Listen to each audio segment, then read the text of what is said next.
நமச்சிவாய போற்றி. வணக்கம். இந்த பதிவில் துலாம் ராசியை பற்றி பேச வந்துள்ளேன். துலாம் ராசியில் பிறந்தவங்க ரொம்ப கடினமாக உழைப்பாங்கங்க. இவங்க நல்லா வேலையும் செய்வாங்க. ஆனால் வேலையாட்கள் அவ்வளோ சீக்கிரம் அமைய மாட்டாங்க. ஏன்னா சனி பகவான் உச்சத்தில் இருக்கிறதுனால அவங்க வேலை பர்ஃபெக்டாக அவங்களே செஞ்சுக்குவாங்க. அதனால தான் மற்றவங்க செஞ்சால் கூட அவங்களுக்கு அது பிடிக்காதுங்க. இவங்க ஒருத்தரை பார்த்த உடனே கெஸ் பண்ணுவாங்க, இவங்க கிட்ட ஆதாயம் ஆகுமா ஆகாதா அப்படின்னு பார்க்குறவங்க தாங்க இந்த துலாம் ராசிக்காரங்க. இவங்க ஆதாயத்தை எதிர்பார்க்கக்கூடிய ராசி அப்படின்னு கூட சொல்லலாம். ஒருத்தரை பார்த்த உடனே இவங்க இப்படி தான் இருப்பாங்க அப்படி இருப்பாங்க அப்படின்னு சொல்லக்கூடிய ராசி தான் இந்த துலா ராசி. இவங்க லௌபீக வாழ்க்கையில் எல்லா சுகத்தையும் அனுபவிச்சிருப்பாங்க. துலாம் ராசியில் பிறந்தவங்க தராசு துலாக்கோள் உருவத்தை குறிக்கப்படுதுங்க. சமூகத்தில் நம் தொடர்பான அனைத்து குறிக்கக்கூடியதும் இந்த ராசி தாங்க. ஒரு பொருளை விளம்பரம் செய்கிறதுக்கும் கொண்டு போய் சேர்க்கறதுக்கும் ஒரு நிறுவனத்தோட புகழை உலகம் ஃபுல்லாக பரப்பதற்கும் இந்த ராசி தாங்க காரணம். இது தனது கொள்கையில் ஒரே பிடியாக உயர்த்தி பிடிப்பதற்கு இந்த ராசி தான் காரணம். எப்போதுமே துலா ராசி எடைபோடு ராசி அப்படின்னு சொல்லுவாங்க. சில நண்பர்கள்லாம் என்னென்னு சொல்லுவாங்கன்னா, இப்போது அதெல்லாம் சமமாக தான் பார்க்கும், ஏன்னா எடை போடுற ராசி தானே, அதனால் எல்லாம் சமமாக தான் பார்க்கும் அப்படின்னு சொல்லுவாங்க. ஆனால் இந்த ராசியை பொறுத்த வரைக்கும் எந்த வேலை செஞ்சாலும் கணக்கு பார்ப்பாங்க. பின்னாடி லாபம் வருமா இல்லை நஷ்டம் வருமா அப்படின்னு கணக்கு பார்க்கக்கூடியவங்க தாங்க இவங்க. இவங்க உடல் உறுப்பில் இடுப்பு பகுதியை குறிக்குது, அதை சுற்றி இருக்கக்கூடிய பகுதியை குறிக்குது. இவங்க ஆடம்பர வீடு என்ன, அங்கே சுக்கிரன் ராகோட நட்சத்திரம் இருக்குது. அப்போது இவங்க ஆடம்பர வீடு, கேளிக்கை விடுதி, சினிமா தேட்டரு, தோட்டம், பெண்கள் அதிகமாக இருக்கக்கூடிய இடம், அப்போ ஷோரூமு, இது விளையாட்டு அரங்கம், இது தாங்க துலா ராசிக்கு அமைந்திருக்கு இடமாக அமையும்.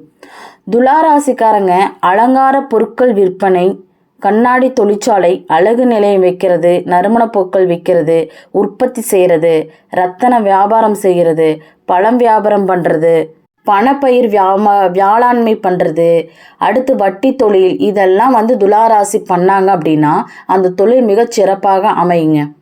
இவங்க வியாபாரம் தந்திர உடையவங்களாக இருப்பாங்க. தராசு பெரும்பாலும் வியாபார நிறுவனங்களில் தான் அது காணப்படும். அதே போல தான் எந்த ஒரு விஷயத்திலும் சீர்தூக்கி பார்ப்பதில் வல்லவர்களாக இருப்பாங்க. எப்போதுமே நீதி தான் எது சரி எது தவறு அப்படின்னு சரியான விதத்தில் பகிர்ந்து அதை நெறிப்படுத்தக்கூடியவங்க தான் இந்த துலாம் ராசிக்காங்க. இவங்க எந்த காரியத்திலும் சாமர்த்தியமாக பேசி அந்த காரியத்தை மதிச்சிருவாங்க, முடிச்சிருவாங்க. தராசு போல நடுநிலை தவற மாட்டாங்க. தன்னுடைய பேசுபவர்களும் நியாயமாக இருக்க வேண்டும் அப்படின்னு நினைக்கிறவங்க தான் இவங்க. இவங்களை காதலை விரும்பக்கூடியவங்களா இருப்பாங்க. வசீகர தோற்றம் இவங்களுக்கு இருக்கும். மற்றவங்களோட நியாயத்தை தான் அவங்க எதிர்பார்ப்பாங்க. துலா ராசி அமைதியானவர்கள் அப்படின்னு சொல்லலாம். சமநிலை கொண்டவர்களாக இருப்பாங்க. பெண்களாக இருந்தாலும் சரி, அவங்க ஆண்மைத்தன்மை போல அதோட பேச்சு, நடவடிக்கை, செயல், அதெல்லாம் அந்த தோரணைகள்லாம் அவங்களுக்கு அப்படியே இருக்குங்க. இவங்க எந்த விஷயத்திலையும் தைரியமான பேச்சும் கருணையுடன் புரிதல் மற்றும் இரக்க குணம் கொண்டவங்களாக தான் இருப்பாங்க. நீண்ட நேரம் தனியாக இருப்பதை வெறுப்பாங்க. நிறைய ஆட்களுடன் பல நண்பர்களுடன் சேர்ந்து இருப்பதான் அதிகமாக விரும்புவாங்க. அவங்கள சுற்றி நிறைய பேர் இருக்கணும்னு தான் அவங்க விரும்புவாங்க. அமைதியான சூழலை அவங்க விரும்புவாங்க. இயற்கையாக அவங்க விரும்புகிறவங்களாக இருப்பாங்க. இவங்க மற்றவங்களிடம் கனிவாக பேசு தன்மை உடையவர்களாக இருப்பாங்க. இவங்களுக்கு வாதம், சண்டை, அநீதி, சமத்துவமின்மை வெறுப்பவர்களாக இருப்பாங்க. இவங்க அழகானவர்கள் அப்படின்னு கூட சொல்லலாங்க. இவங்க மற்றவங்களோட போய் ஊர் சுற்றணும் அப்படின்னு விரும்புகிறவங்க தான் இவங்க. இவங்க அன்புக்குரியவங்களோட நேரத்தை செலவிடுவதையும் அதிகமாக விரும்புவாங்க. சற்று நேரம் சோம்பேறித்தனமாக தான் இவங்க இருப்பாங்க. தனக்கு கூறியவங்களை எப்போதுமே சகித்து கொண்டே தான் இருப்பாங்க. ஒரு மேலோட்டமானவர்கள் அப்படின்னு சொல்லலாம், வெறுமையானவர்கள்னு சொல்லலாம், எதையுமே அதிக அளவில் விரும்பாதவர்கள் சொல்லலாம். இவங்க அறிந்தவர்களாகவும் இருப்பாங்க. சிக்கலான கருத்துக்களை கூட புரிந்து கொள்ளக்கூடியதாங்க இருக்காங்க.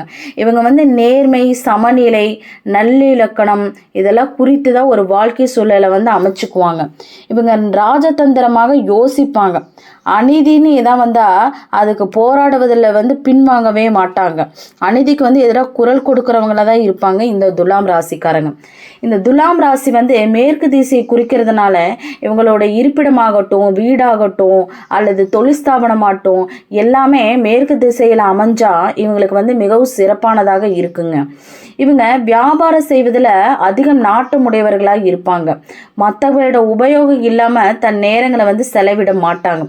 எந்த விஷயத்துலையுமே தொழில் நோக்கமாக இருக்கட்டும், வியாபார நோக்கமாக இருக்கட்டும், அதோட லாப நோக்கத்தோடு தான் அவங்க பார்த்துக்கிட்டே இருப்பாங்க. இவங்க வந்து தங்கம் முதல் மண் வரை உள்ள பொருட்கள் மீது அதிக ஆசைப்படுவாங்க. இந்த துலாம் ராசிக்காரங்க கபம் சம்பந்தமான நோய்கள் ஏற்படக்கூடிய சூழல் இருக்குங்க. உடலெங்கும் நீர் சம்பந்தமான உபாதைகள் வந்து வருங்க. இவங்க துலாம் ராசி வந்து ஐப்பசி அப்படிங்கன்னா ஐப்பசியில் பேர் தான் சூரியன் வந்து இந்த இடத்துல இருக்கும். அதனால் சூரியன் நீச்சம் என்பதால் இவங்களோட பூர்வீக ஸ்தானம் வந்து பாதிப்புக்கு உள்ளாகி இருக்குங்க. ஆகவே சூரியனுக்குரிய விஷயங்கள் இவங்களுக்கு வந்து தடையாக தான் இருக்கும். இவங்க 2 சக்கர வாகனத்தில் போடுவதுக்கு ரொம்ப ஆர்வமாக இருப்பாங்க, ரொம்ப விரும்புவாங்க. இந்த பறவைகள் மீதெல்லாம் வந்து ரொம்ப நாட்டமாக இருப்பாங்க. இரட்டிப்பு தன்மை வந்து அவங்களுக்கு வந்து அதிகமாக இருக்கும்.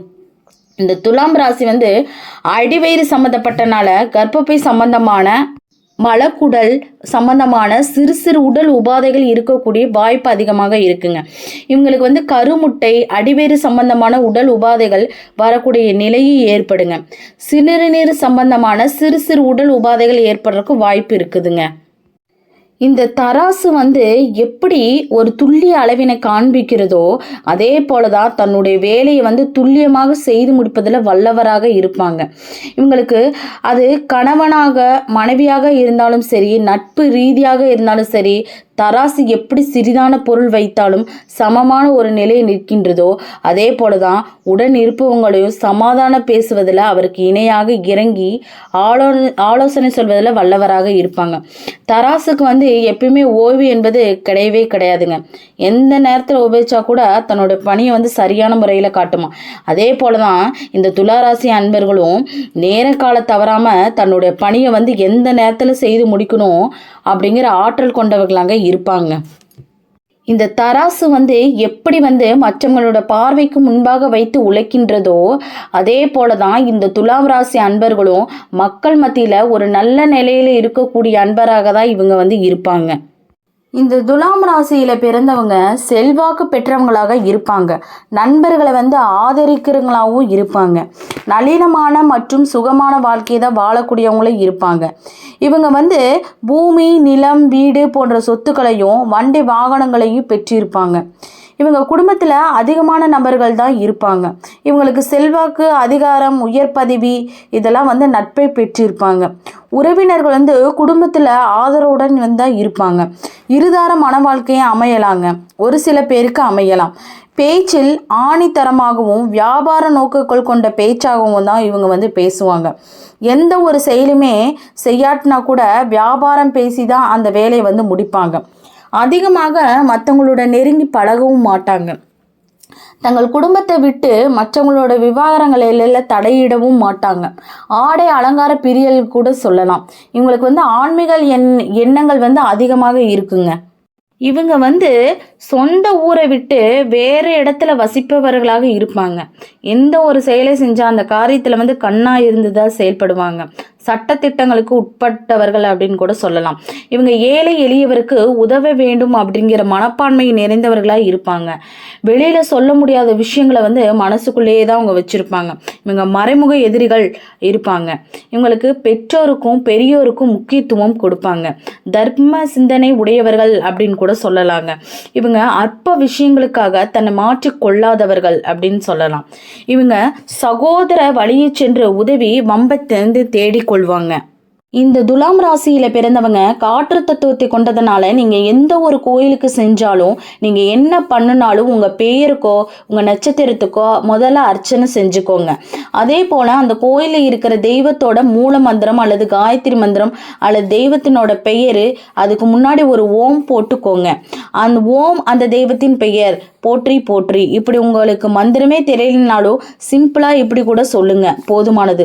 ஸோ தொடர்ந்து 21 முறை அல்லது 108 முறையும் உங்கள் பிரார்த்தனைகளை முன்வைத்து நீங்கள் மந்திரங்களை சொல்லிக்கொண்டே போனீங்க அப்படின்னா உங்களது பிரார்த்தனையானது 100% வெற்றி பெறுவது உறுதிங்க. நன்றி, வணக்கம். ஓம் நமச்சிவாய போற்றி.